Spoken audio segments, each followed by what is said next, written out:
So today we're going to talk about the wonderful term known as InfoSec. Have you guys ever heard this before?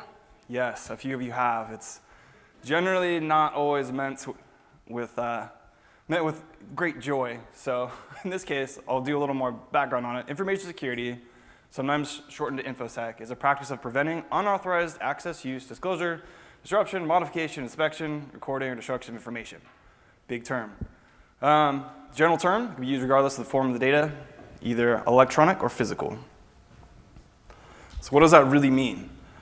In the world of Mura, it's been a few things. Generally, it's a combination of an automated scan put together by different open source tools and proprietary tools, and then a more in-depth manual scan by a very talented individual. So when this happened to us the first time, we were working for a large-scale Fortune 500 company, and they said, look, we really love this website you built, but we need to scan it for security. It did not go well. We didn't really expect the amount of issues we get back. So multiple issues. We did identify that some of the issues could be fixed via server config. Other of the issues had to be fixed by core Mura. This cycle took well over 2 months. 2 months would have been generous. And it was pretty much day in, day out, working back and forth with the team. We'd think we would have a fix. We'd let them know we have a fix. They'd come back and say, well, it's partially fixed, but here are the other areas you missed. So the good news is, once we got past the initial shock, we kind of realized, we're going to create a more secure Mura, which is really, really good. All the code fixes we rolled in the Mura core. In that case, we provide a more secure Mura for everybody. So here are a few of the laundry list of issues that they reported for this first initial scan and actually for subsequent scans that we've had in different environments. So as you can see, they kind of get ranked in the critical down to medium down to low. So I'm only going to focus on the kind of the critical, the high sort of issues. One of the big ones is arbitrary code execution. And what this means in practice is somehow or another a code gets on your server that shouldn't actually be there, and it allows an attacker to execute it. Not really what you want. As you go through, there's also weak SSL ciphers, arbitrary file upload, persistent cross-site scripting, CSRF, and then arbitrary file download and read. None of these are good things. Goes on. We have excessive network exposure, stack trace enabled, clickjacking, server defaults, and improper cookie settings. That's a laundry list, that's for sure. So in the next few slides, we're actually going to go over how to solve a few of these issues. I'm mostly going to be focusing just on the Mura part. As I said previously, sometimes it's Mura, sometimes it's server config, sometimes it's just physical access. So I won't touch on everything. First, we'll go over arbitrary code execution. So the sort of technical term is arbitrary code execution vulnerabilities describe a collection of different vulnerabilities that ultimately result in your system executing code not expected or supplied by you. In other words, mass destruction. So what does this mean? In practice for us, it really just meant that the file manager was allowing files to be uploaded that they probably shouldn't have been. So at one point, you were actually able to upload CFM files, executables, pretty much anything. So we had to stop that. The good news is we were able to take this fix, put it into Mura core. So a few things we did that was very specific to this client. Even though these admin users should be trusted, we weren't going to trust them in this case. So what we're doing is the first setting here, the fm show site files equals 0, actually disables access to the site files in the file manager. The next setting is the fm show application root. It's sort of a similar thing. We're not actually going to show the application root. So this limits the attack vector that even an admin or authenticated person may have. The next two are actually very cool. We're allowing certain extensions and certain MIME types. In this case, the InfoSec team wanted a whitelist because if you just blacklist something, you're not necessarily going to be able to catch everything that comes through. So considering this is just a very content-light site, we're able to just use GIF, JPEG, PDF, and PNG. The reason why we also have to include MIME types, it is possible to actually sort of fake the extension and change around the MIME type behind the scenes. So in theory, you could actually upload, say, a ping, but behind the scenes change the MIME type to applications.javascript. And when Mura would render it out, it would actually render it as JavaScript. So that presents a big issue. Last but not least, we have auto-discover plugins equals false. It's just another way to prevent unauthorized code from being sent to your system. So this is kind of just going over what I just said. We limited the file manager access, whitelisted the file extensions, and the good news is this actually fixed another issue, and this addressed the arbitrary file upload. Now we were able to use one stone, fix 2 issues. So there's a little bit of extra credit on this. So you guys have probably used the Mura tag. Hopefully you have. It's very powerful. It's very flexible. Bad news is, though, it can also be used relatively maliciously. So in this case, what we wanted to do is we've configured code, and this is set in the content renderer, and it's overriding the set dynamic content function. And what we're doing is this line here, hopefully this highlights for you guys, we are going to only allow expressions that have already been defined in the content renderer. And down a little bit further, we go through here, and we basically say, if the Mura tag expression actually matches what's in the content renderer, we're going to allow this function to run through. So this is great because you get all the power of the Mura tag, but you're also able to limit it to the things that you need. Why would you do that? One less way to cause issues. The Mura tag is still there. You're not getting rid of it, but you're also limiting what they can do. So for this client, they're very particular about what could be accessed in the admin. In this case, they actually want us to disable plugins, disable access to modules. So what we were able to do is a little bit of trickery. In the global on request start in the event handler, we first detected if the user was a super user or not.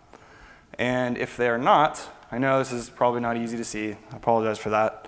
We basically looked for the sort of the URL parameter of, are you trying to edit or install a plugin? And if you happen to meet any of those routes, we would just say, nope, sorry, can't do that. We would set an error and then redirect them back to the settings.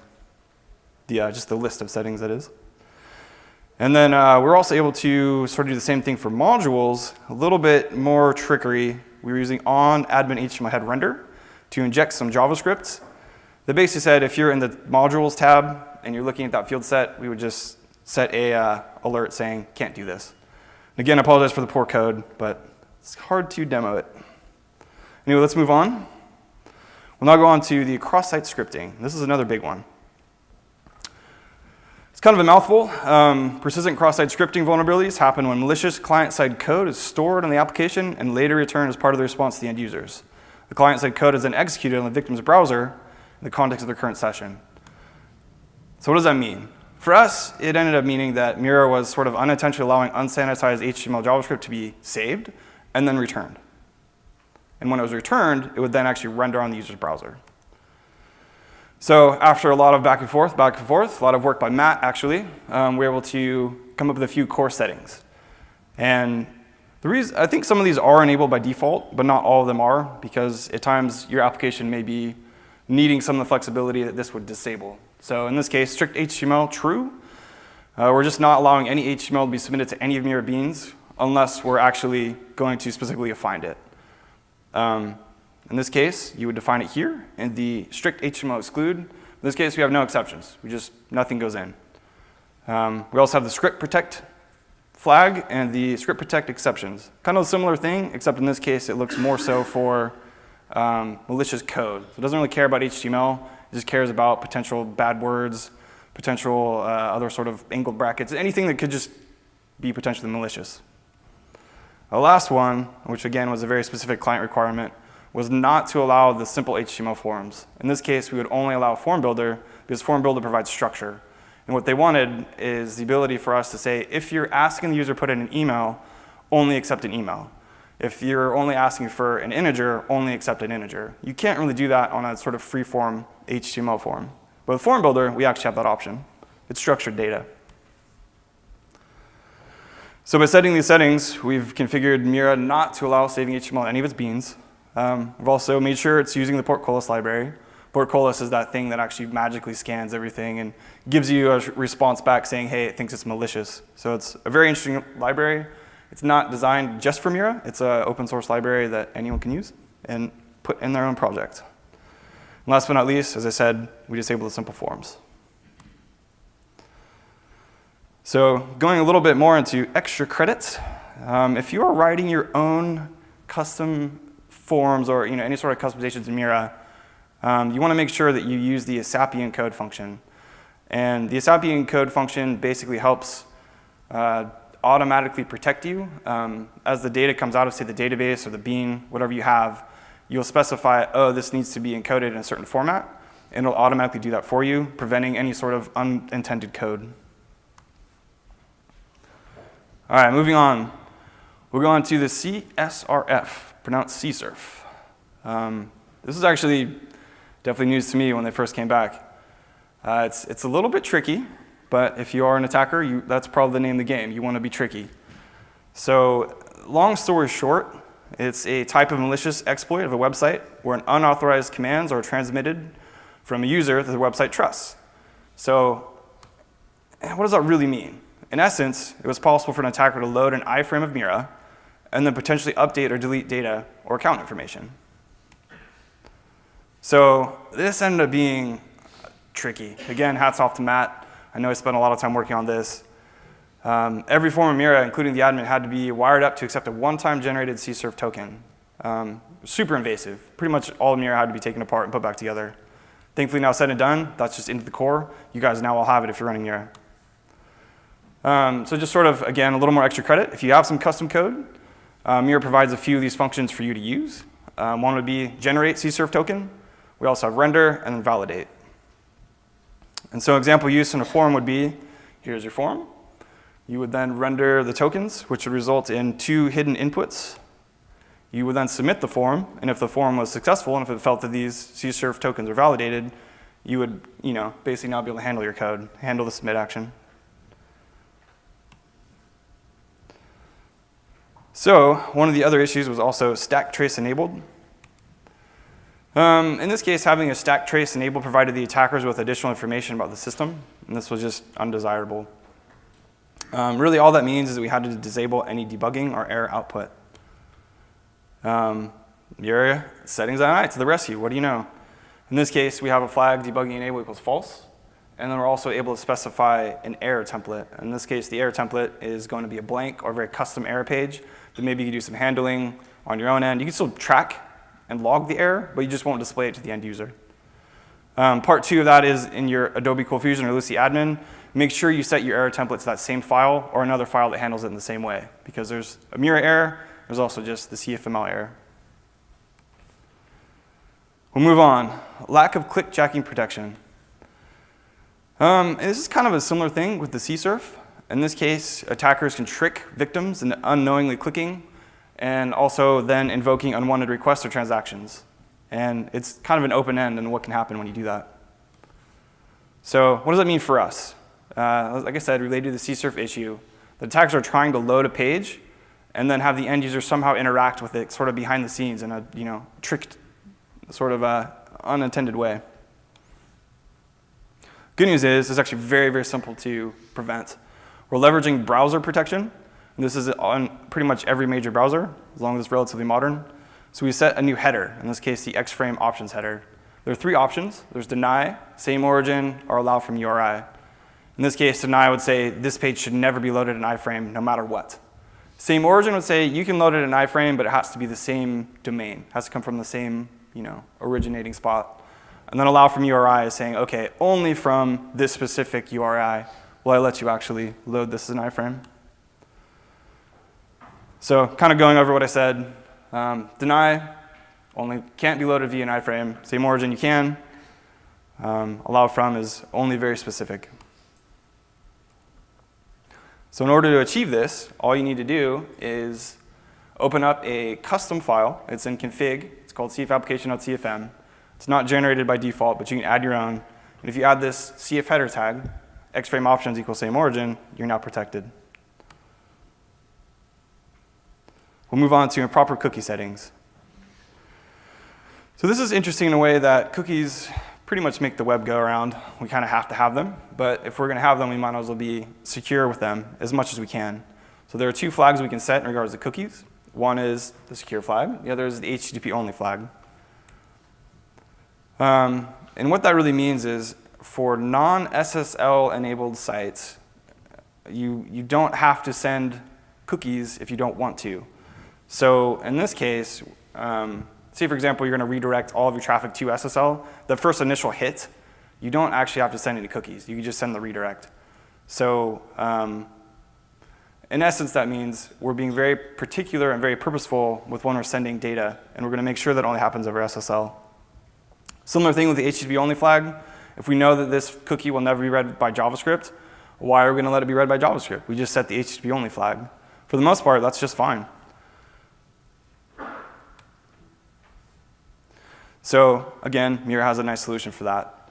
If we set the secure cookies equals true in the settings ini.cfm, cookies will only be set to secure only. A part of that is not necessarily 100% related, but also similar. Upon login, you have this option to rotate your session cookie. So after the user has successfully authenticated, it will kill out their old session and give them a new one. And that's just in case somehow or another the original session was hijacked. Now you've made sure that once they log in, they've got a brand new, refreshed token. Last bit, we need to make sure that ColdFusion or Lucy knows not to set the client cookies. So in that special CF application file, we set this.set client cookies equals false. One last thing in regards to security and SSL. If you guys have not heard of Let's Encrypt, I would check it out. They offer free SSL certs. It's automated. It's very, very amazing what they're doing. I can't believe it's free, honestly. And I think in the upcoming years, we really should just be running SSL only. And this is a way to do it. Like, all of your dev sites, anything, it can all run. What's really great about it too is they automate pretty much everything. So there's built-in tooling for Apache, IIS. They even let you do some domain validation, where if you give it, say, your Route 53 credentials, it'll say, oh, look, you do own this domain. We'll give you a cert. OK, what have we covered? Common InfoSec issues, and then Mura settings. And if anything, over the years, we've gotten hit with InfoSec again and again. And every time you hear, all right, we're going through another review, it's painful, trust me. But in the long run, a good InfoSec team will always continually scan on these new findings. But it's all for the greater good. I want my site to be more secure. No one really wants to be running on an insecure site. And hopefully, you guys have gained a newfound respect for some of the information security issues. And hopefully, you've also gained how much work's gone into, or gained a greater knowledge of how much work goes into it on how to resolve it and fix it. So that's that. Thanks.